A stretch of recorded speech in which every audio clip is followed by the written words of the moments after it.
Hello, and welcome to today's course, Geothermal Building Systems, from the Green Building Research Institute.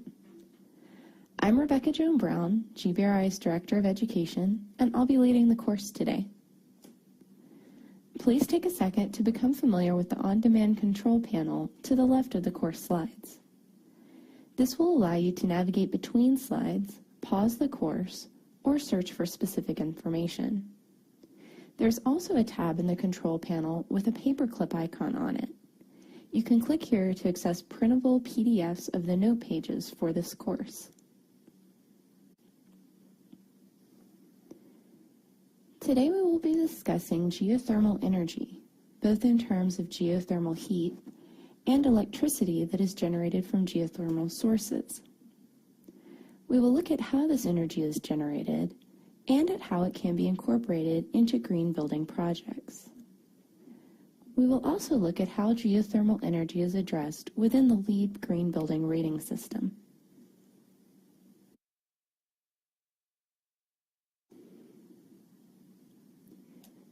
Geothermal energy is the energy that's contained as heat within the Earth's core. The core of the Earth is estimated to be around 7,600 degrees Fahrenheit. This heat is maintained at such a high level, rather than cooling quickly over time, because the core of the Earth contains a high concentration of radioactive elements, such as uranium. The center of the core is slightly less than 4,000 miles from the surface of the Earth, depending on where along the surface is being measured. Geothermal heat becomes less intense the closer it is to the surface of the Earth, but is still a very strong source of heat and energy.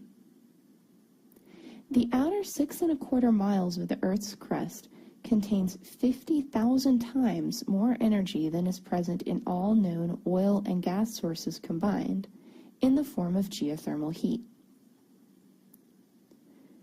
Geothermal heating is considered to be a renewable resource, as the amounts that would be used for heating and energy, even on a very large scale, will not significantly affect the core temperature of the Earth. Geothermal heat also produces very few negative byproducts when used to create electricity, only a small fraction of the emissions that are associated with energy production from fossil fuel sources. Unlike closed-loop systems, an open-loop system uses well water or another below-ground water source that circulates through the system and is discharged back into the ground. A closed-loop system uses a conducting fluid that is entirely contained within the system. In an open-loop system, water is drawn up into the building from the well, the heat is extracted for conditioning, and then the water is released back into the well through an injection well to be reheated. Open-loop systems are less expensive than closed-loop systems because there is less drilling and tubing required, but they are subject to increased environmental oversight, as water is being released into wells or aquifers that may affect local watersheds. Open-loop systems are also more space-saving because they are built down rather than stretching out for hundreds of feet. There are some limitations with these types of systems, most notably that this system will only work where there is a viable well or underground aquifer that may be tapped to provide the water for the system.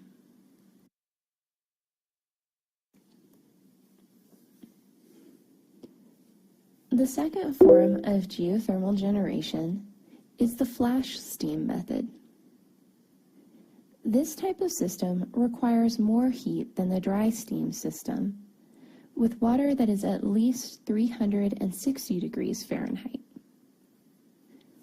Rather than allowing the steam itself to escape into the turbine, the actual hot water is drawn up, still pressurized, and allowed to flash into steam once it is within the generator.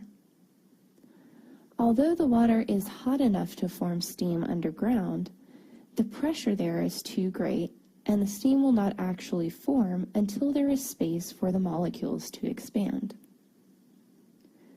Once the water has condensed behind the turbine, it is injected back down to reheat and begin the process over again.